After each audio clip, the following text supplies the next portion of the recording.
All right, let's continue with Jim Lee's Divine Right, issue 2. Mauricio, this is for you, buddy. You've been asking for this. I did issue 1, and I hadn't looked at it in a long, long time. Decades, I'm going to guess. When was he publishing this thing? 97. My God, it was that long ago. It's funny, in my head, Divine Right still feels kind of like new, and it's like 30 years old. I collected the entire thing, and I can't really tell you much about it.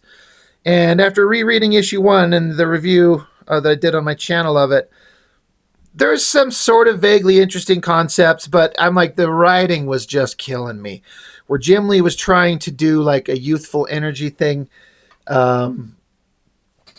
I mean, how old would he have been at the time? Like, how old is Jim Lee now? I'm going to guess in his late 60s. So if this is 30 years ago, he was in his late 30s. I'm sitting here at 49.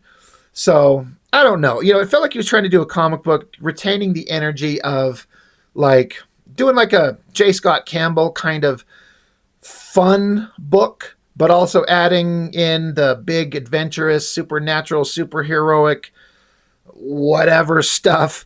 I don't think it worked.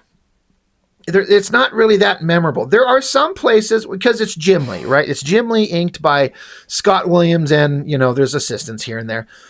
It's always going to be at least visually interesting. I mean, I think Jim Lee is, I mean, I'm going to say he's better than some people give him credit for, but he's one of the most popular and successful comic artists of all time. So, of course, his work is going to be under extreme scrutiny from people who don't think that he's actually that great. And I get it. Everyone's got kind of different likes and dislikes. I think he's certainly fine. But, you know, he's long since moved into an art style that is not my favorite version. I wish he would not do all this cross-hatching line work and incorporate heavy shadows into his work.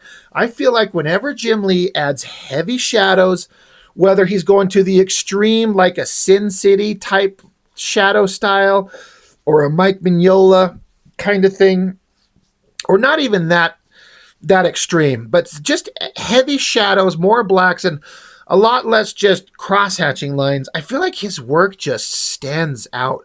It just looks all that much better. He's got such a solid understanding of figure work and stuff like that. I don't know. I feel like there's a better version of his art that he never ever seems to want to be interested in kind of exploring, and it kind of bums me out. I also, you know, for any big Jim Lee fans out there, I'm sorry if this kind of bugs you. I don't think that Jim Lee is a good costume designer. I'm sorry. Name one iconic costume design he's ever made. I've actually made this statement before.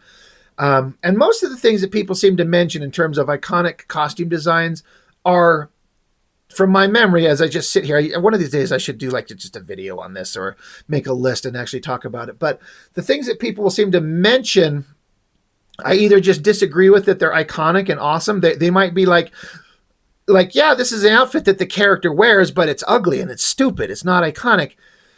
And other ones that people mention that are a little bit iconic looking are just derivatives of other existing costume designs. Like people will mention, like, well, the Cyclops costume that he did in X-Men #1, he wore that outfit forever. Yeah, no shit, he did. It's just like that black, blue spandex outfit with yellow accents that he wore during the John Byrne era. All he did was remove the scalp so his hair was out and put like a belt strap across his chest. Like that's essentially all that Jim Lee added. So it's just a redesign. It's not a new design. And that's where I kind of make my stance on like Jim Lee's design sense in terms of costumes and monster designs.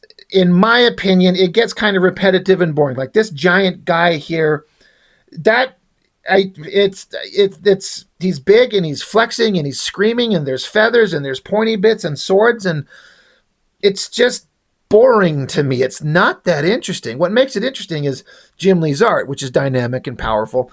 I heard somebody say, I'm trying to remember, it might have been my friend Mitch, Blood Force Mitch. I think he said, and if it's not you, Mitch, then I'm just going to give you credit anyway, where someone had said something to the effect of like, Jim Lee is best when he takes over something that's already established, and then he will give you the best version of that already established look, that already established design, which kind of like, for me, fits into the X-Men. He shows up on X-Men, and you've already got established character designs and costumes, and he just draws the best version of them. But when he's required to create something new, it doesn't hold up for me. Anyway, 5 minutes into it, let's open the fucking comic book. Pages to kind of give backstory to all the characters. Who cares? A way too busy freaking pizza menu with quotes and stuff. We're just going to move right on. But in the last issue, basically, we found out that we met this character, Max Faraday. He's a computer nerd that spends all the time on the internet, specifically talking to this girl. And then some kind of super powerful magical code is downloaded into the computer, into the internet, and somehow he accesses it, and it hasn't exactly explained to us yet, but the point that it will get to in the story is that it downloaded this superpower magical code that went into his brain. Now he's packing all kinds of power he doesn't know he has yet. So we do start out because Max Faraday, the guy, like I said, he's talking on the internet, and he's been talking to this girl. And Jim Lee was always known for drawing really beautiful girls, and sometimes his style not sometimes, his art style did change. The female figures that he would draw back in the day, when I look at those old issues where Psylocke became the Asian ninja with the hand, the way that he drew her, the way that he drew Rogue, remember those Savage Land Rogue issues?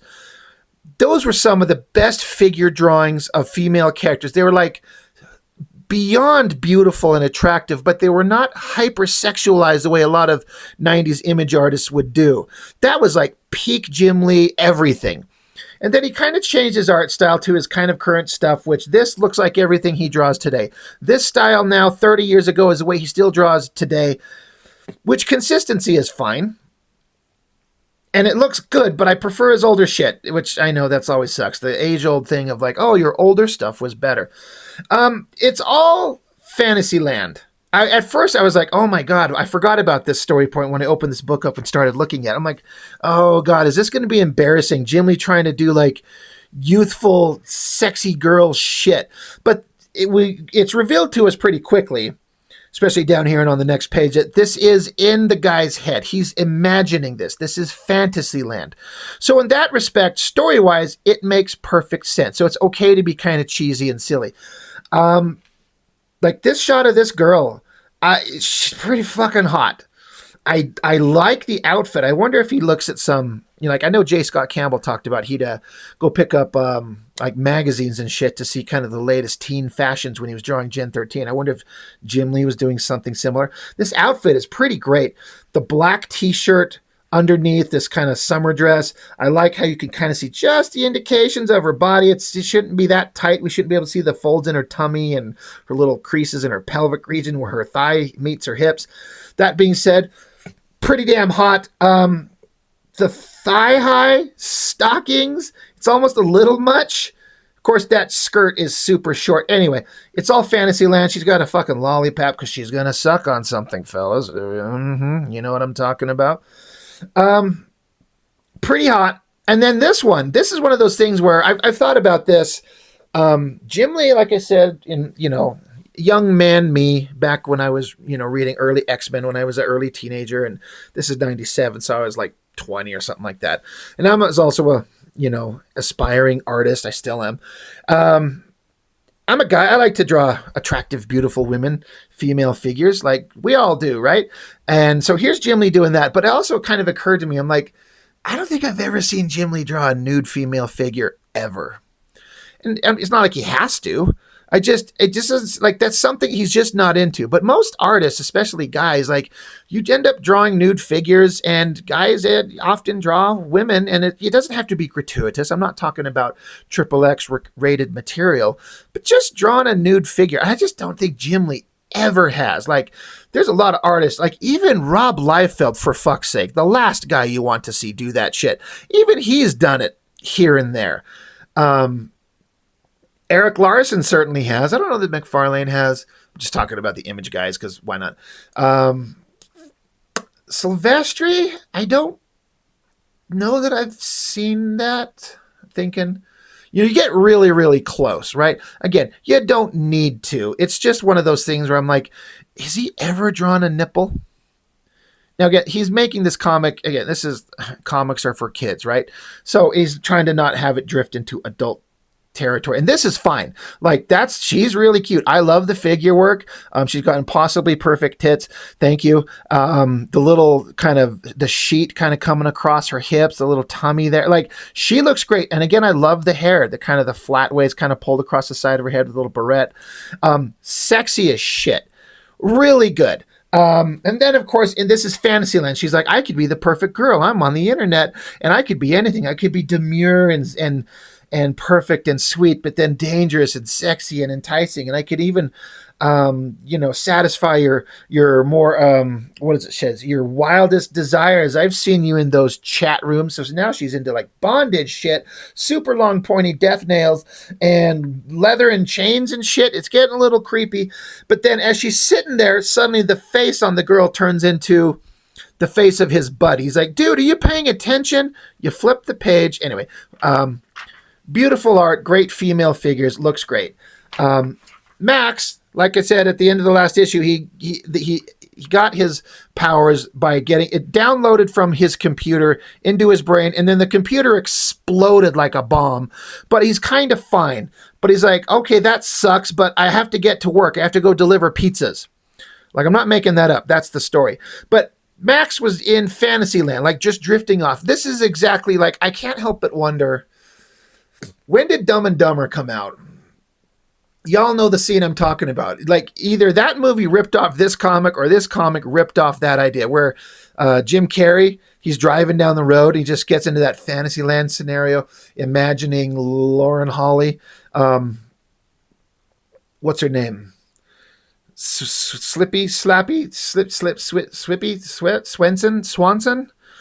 Oh, Samsonite. I was way off. But he's in the car and he's fantasizing about it. He kicks ass like a badass, ripping the heart out of the guy, and has a little sexy little moment with her before he wakes up and he's about to crash his fucking car. It's literally the exact scene. And his buddy's got to wake his ass up. They got to swerve out of the way and, barely missing other cars. Like, holy shit, dude, you need to pay attention. Are you sure that exploding computer didn't screw you up? And he's like, no, I'm fine. It's like, whatever. I'm just imagining shit. Anyway, so Max keeps talking about his girlfriend, his online internet girlfriend, and how she's perfect and she's amazing and she's brilliant and she's smart and she could be the one. You just don't know. And of course, his buddy here, Devin, who's kind of an obnoxious prick. I actually kind of get sick of this guy. He's imagining what the person actually looks like on the other end of the computer. It could be an old smoking woman. It could be a dog. It could be a fat man. That's the one. That's who it would actually be. But, it's just playing up. This is early internet chat room days. A lot of us didn't know the insanity that the internet would become. And if anybody had, the ability to look into the future and see what the hell we're kind of bombarded with these days, I bet they would like, oh, this is, it actually sounds kind of horrible. But anyway, they're out delivering pizzas. They have to do that. He's got a job. He can't afford to lose his job. And, I'm trying to understand why he decided to draw a panel where we're seeing Max's face in the rearview mirror of the car. Like, what is the point? Maybe he's looking to see something. And yes, he is. Because, he's just driving down the road and he's staring straight in front of him. And then there's just giant fucking lizard monster right in front of his car. And they scream like a couple of bitches and slam into some lizard monsters. I stared at this for a second. I'm like, what the fuck does that say? Does it say disco? Does it say Disco Inferno? That's really hard to read. It's stupid. Lots of sound effects. Bash, Scree, Divine Right, Chapter 2. Disco Inferno, I guess. So Jim Lee, Storian Pictures, Inc., Scott Williams with Sal Regla and JD, Joe Chiodo with Martin Jimenez on colors. So great team. Anyway, That's the dumb scene with the dumb human characters. This gets into some artwork that was one of those scenarios where Jim Lee drew some stuff that I really liked. Again, he's leaning into the heavier shadows, not quite as much as I would like him to, but when he does just silhouette shots, like those hands look awesome. The heavy uplighting on this female figure here, like he's boring costume design, like she's got a big flared mask, like this design we've seen in X-Men all over the place. Like he's got a limited design sense, but everyone kind of has a thing that they just kind of excel at. You know, Silvestri does, Liefeld does, Larson does. Everyone's got designs that they just kind of like are stuck on. And the lizard monsters get really old to me because it's just like Daemonites from freaking Wildcats. It's just the same kind of lizard monsters with just more horns and shit. But this girl, I love the monochromatic coloring. The lighting looks great. The heavy shadows look great. I like the silhouette kind of up front of her. And this shot of this girl's face, I think that looks so cool. The eyes, kind of glassy looking, like otherworldly. I love the cross-hatching kind of line work coming down on her from her cheekbones. Great line work, of course, when you got Scott Williams and crew inking. It's going to look awesome. But this girl, this is Christine Blaze. She was in the first issue. She's some kind of like super secret agent. She had some information on a disc. She was being chased by monsters. She got to a internet cafe and uploaded the information onto the internet, and then they killed her. Like they fired giant steel spikes into her body, like a couple into her chest and one into her freaking head. She died. And of course, the information she uploaded on the internet found its way to Max, therefore completing the circle of the connection between these two characters. So this is kind of like an otherworldly, afterlife, heavenly-ish kind of scenario, maybe. I love the art. I love the coloring. It looks awesome. Again, I love that look of that girl's face. And then this double spread.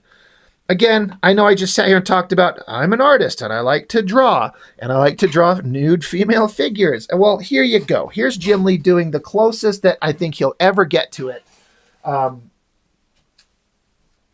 just looking like I said, I like to draw. I drew this one myself just recently on a live stream. There's some of my own art, for better or worse. You know, I do my own shit, and there's some other stuff I've done. Just me goofing around.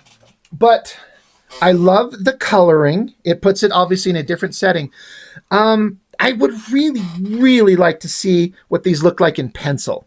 What Jim Lee's kind of pencil line rendering. This looks like he was almost trying to do like when you do pencil and you like to do the cross hatching to give it a gray tone, and then the inkers had to kind of translate it. I like the line work, but I also don't know if it's necessary. I almost feel like this figure might look a little bit better without this cross-hatching line. I mean, the line work, the inking is obviously, the lines are thrown great. That's not a concern, but it might be almost over-rendered in a way. I would love to see what the pencils look like, and then I would love to see this in black and white. But all that aside, those are like minor complaints. I still think it looks great. I love the hands, but again, it's as close to Jim Lee ever gets to drawing a nude female figure, and he's known for drawing some of the hottest women in comics. Like, he's one of the guys. And this is kind of as close as it gets. I like the close-up of the eye, and then this angelic figure says, "I can bring you back." What did she say on the previous page? "You may yet return for love, for hate, for revenge. But understand, there is a price," and she says, "There always is." So they take each other's hands, and I love this shot. Coloring is fantastic. This also, not that I have to find something to bitch about, but the coloring, it's kind of like, this is a version of, I've talked about where you'll have things where like girls are in a shower, and there's always a wisp of steam or something like that to cover their naughty bits, because we can't show that. So this magical coloring cuts right across her booty, right at the lower part, right where there might potentially, theoretically, be an implication of nudity. But she kind of is, but You just drew a butt. That's all it is. Like, is it less offensive if she had a thong underwear, so there's a line coming up over her hip? Now she's technically wearing clothes, so we wouldn't have to have this bit of coloring covering her ass, and we didn't cover her titties. I mean, and this is another one of those things where I'm like, I just wish that Jim Lee would have put a nipple on her. Does it matter? No, not in the slightest. I love the figure work. I love the inking on it. The figure looks beautiful. All the line work on it. But you're essentially drawing a nude figure. Why do we need to have the coloring blur out the bottom of her ass? It's not like you're saving us from seeing anything. And again, it's not necessary. But that figure above her, that angelic girl, the heavy lighting, I love the texture on her hair, the heavy kind of Sin City-ish lighting on her hand, the giant flowing cape. Like, I love that drawing. It looks great. It's kind of slightly off center. I love the bright light kind of coloring coming down from it. And even, I don't dislike this coloring effect of like magic. I just, the placement of it's like, we're trying to hide it. Come on.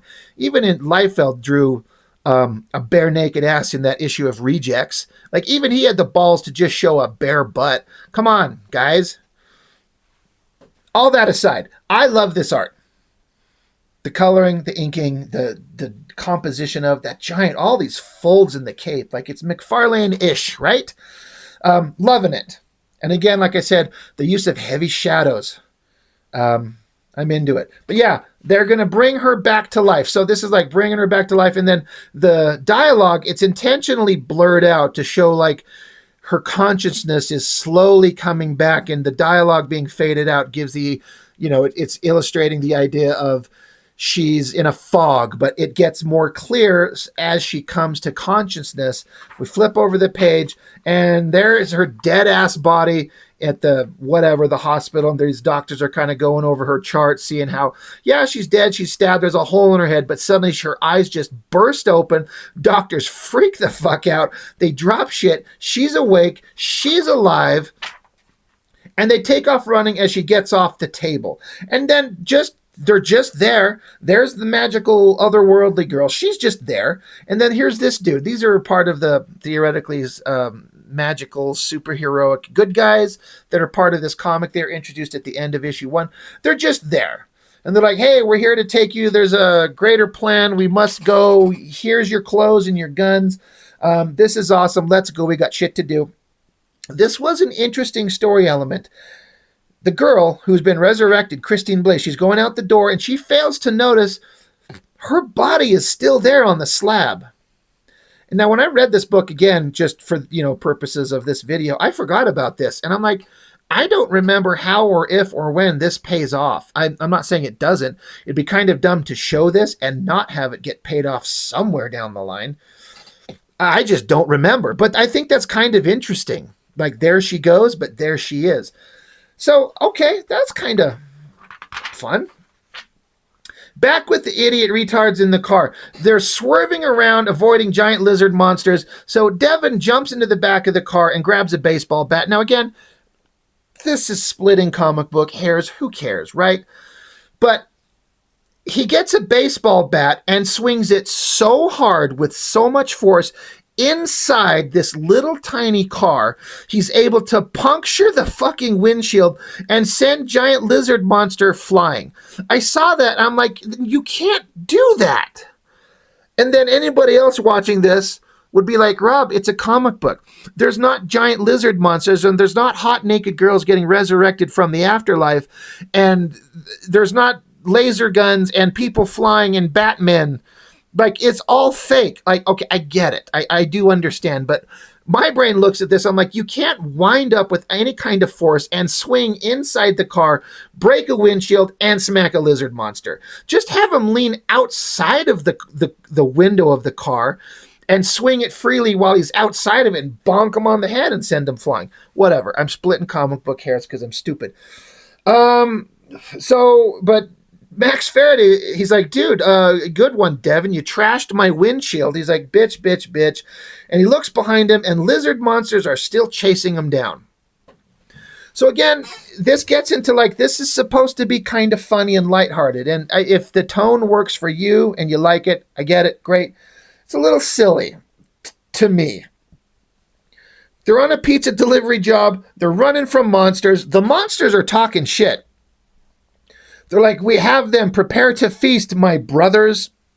And then just as you say, prepare to feast, there's a freaking pizza box flying at his face and splats him in the face. Get it? Prepare to eat. There's pizza. They're throwing pizzas at him. Like, what the fuck? So Devin flipped open the back of a car. I guess it's a little hatchback. And he's just flinging pizzas out, using them as weapons to stop lizard monsters.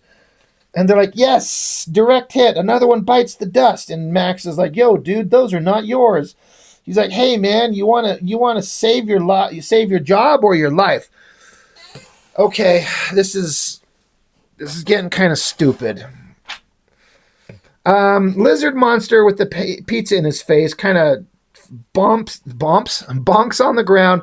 Other lizard monster keeps going, and he's like, feast indeed. Yeah, because remember, he ate a pizza. And they're like, hey, don't worry, we didn't forget about you, fugly. And they blast a pizza into that guy's face. So now the lizard monsters are talking shit to each other. It's like, not feeling so superior. Now are you, brother? Back with Max and Devin. Oh, they're so full of themselves. They're so excited about what they did. They're eating pizza. They're smiling because they defeated lizard monsters. Why the fuck are they not freaking out, shitting their pants that giant demonic lizard creatures are chasing them down the streets? I'd be shitting my britches. And I'd change those up and then just load them up again with more shit in them britches. And then so stupid lizard monsters, they're talking to each other like, you allowed them to escape. So shall you pay the price for your stupidity. He's like, my stupidity, it was your clumsiness that foiled our efforts. The other guy's like, we wouldn't even be in this situation if the worm link hadn't been properly established. So while they're bitching at each other like a couple of stupid lizard monsters, bright flashing lights, honk, honk, honk. Some truck driver, bam, plows into them, smashes them. And of course, it's Whack Cola. I talked about this. Whack Cola is a thing that they really lean into it from memory. And there's an example. Why the fuck do we care about Whack Cola? They keep bringing it up. But lizard monsters get run over because they're stupid and standing in the road. And Guy can't see giant lizard creatures standing in the middle of the road. Do you just like drive and you see down the road? Remember, if there's a couple of deer, do you just keep flying at them at full speed, just plow into them, or do you fucking move out of the... Anyway, this is a comic book. They're like, oh, wow, thank God for Whack Cola. And the guy's like, sure hit the spot. What the fuck? So then they like look at each other. They look forward and they're like, holy shit. And right in front of them is some big, giant, robotic monster thing. They try to hit the brakes. Doesn't work. Car smashes into them. Devin falls out the back window somehow. I mean, all the momentum is going this way, and they stop. And so stupid Devin should be flying forward, shattering his spine and his balls into Robot Guy. And Max Faraday's head should be going through the windshield. They're dead. All right? They're dead. But apparently they fall backwards and out the side after getting smashed into giant robot thing. Cut to somewhere else. Jerusalem, the estates of Cardinal Lazarus. These are bad guys talking bad guy shit. Fucking boring. Who cares? They're just bad guys doing evil things. We're making plans. Whoop-de-whoop-de-doo. Back with Max and Devin. They're fine. Coming to a dead stop. Giant robotic guys coming after them. Car shredded. It's on fire. And they're like, holy shit, he's big, but he's slow. We got to go. The pizza store is just around the corner. If we get to the fucking Fat Boy pizza store, we'll be safe. So they get inside. There's the boss. They're like, Nick, call the cops. Alien monsters are trying to kill us. And the boss says, what kind of bull are you trying to feed me, you punk? So the boss screams at him. He's a dickhead. Do you know how many calls I've gotten from tonight from people who haven't gotten their pies yet? You're fired. For the last time, Faraday, you're fired. And then sound effect outside as boss keeps bitching at him. He's like, you're no good, scrawny, slacker piece of shit. What the hell is that? So, of course, I'm like, all right, well, this boss is a jerk off. He's going to die. So random robotic creature things that are more... I'm sorry, Jim Lee fans. I'm a Jim Lee fan, but I'm sorry, guys who just love him for anything. These are some of the most boring robotic design things ever. These things are But I mean, you got to come up with something. And could I come up with better? No. So I'll shut up. But giant robot things crash through the window. The boss, he's like, hey, get out of my restaurant. He gets a shotgun, unloads onto the creature. And there's a little bit of damage, but it just heals itself. So robotic creature thing puts his hand forward and literally sucks the brain out of douchebag boss's skull. This is a little bit more graphic than I seem to remember Jim Lee ever being. So I feel like he's trying to do different things. I mean, I don't remember him ever doing anything this graphic. And it's not even that graphic when you think about shit we've seen in movies and TV shows and other comics. Like, for Jim Lee, it's graphic. But for us, it's like, oh, look, there goes his brains. The monster grabs it and starts eating it. So boss falls down. I don't know why like his hand is over his head. His brains are missing. They're like, holy shit, grab his shotgun. We got to do something. Robot creatures are getting him. Devin's screaming. Max is screaming. And then there's a giant sound effect. There's a giant buildup of energy. Max puts his hand forward. Remember, he got downloaded the Force, so he's a Jedi Knight now in training, and blows up the fucking strip mall. Blows up. They're in a crater. And they're like, holy shit, we're alive. They were like kind of hugging each other because remember, we've got to have a case of the not gays. They, separate from each other. Like, hey, stop holding me. We ain't gay. And oh shit, another sound effect. Zoom. It says there, look, giant robotic armored metal hand of somebody grabs onto Devin. Please kill him. He's annoying. Throws him across the room. And so now there's two other new armored bad guys. Who the fuck are these guys? So you got lizard monsters and you got brain suckers and you got these fucking guys. Everyone's after these dudes. And they're like, come with me. I am Damocus, Damocus. The power you possess will destroy you. Come with me. We shall teach you the secrets. And they're like, yeah, this all seems frightening and confusing, but trust me, my brethren and I are here to help you. And then we hear yet another voice says, deceivers. And they're like, Tobruk. And then two new guys who show up out of the blue, boom, both of their heads are cut off. Well, I guess they're gone. So brain suckers are dead. Lizards are dead. These guys are dead. And then we get Tobruk, the guy on the cover. Again, I'm sorry, Jim Lee fans, this costume fucking sucks. It's just a bunch of shapes and lines with smokestacks coming out the back, shooting lightsabers out. He's got a giant sword. He's got winged helmet like Thor. He's like, I am Tobruk, warrior of the fallen. I am bound by duty to serve the chosen. You, Max Faraday, are the one. He's Neo. He's not a Jedi. He's Neo. Damocus did indeed speak one truth. You hold in your hands the fate of the entire world, but there's no time to explain, blah, blah, blah, blah, fucking boring. And Max is like, you got to be shitting me. And then we cut over to Lynch from Gen 13 and Wildcats and the Wildstorm. And he finds out like, oh shit, some bad things are happening. The worst possible scenarios happening. This sucks. And then he takes a drink of booze as lightning strikes. The comic is over. I'm like, okay, I'm sorry. The story, again, the story is kind of cliche. We've all seen this story. But cliche story is fine. It's the method with which it's told. And in this, it's not the art. The art's fine. It's Jim Lee. I mean, come on. But it's kind of like the way in which the story is told. And it's the weird attempts at like dramatic, violent, bloody, brain-sucking and head severings, combined with ridiculous, like, juvenile dork college kid humor, throwing pizzas at lizard monsters and smiling at how cool they are. It's a delicate balance, and I don't think he's achieving it, but that's just me. So, I don't know. Do you like it? Are you into it? Some of you are, I'm sure. It's not the worst thing ever made. Like, don't get me wrong. It's just, at best, it's kind of in the middle, but this is Jim Lee, and I'm like, dude, I want to see you make the best comics ever made.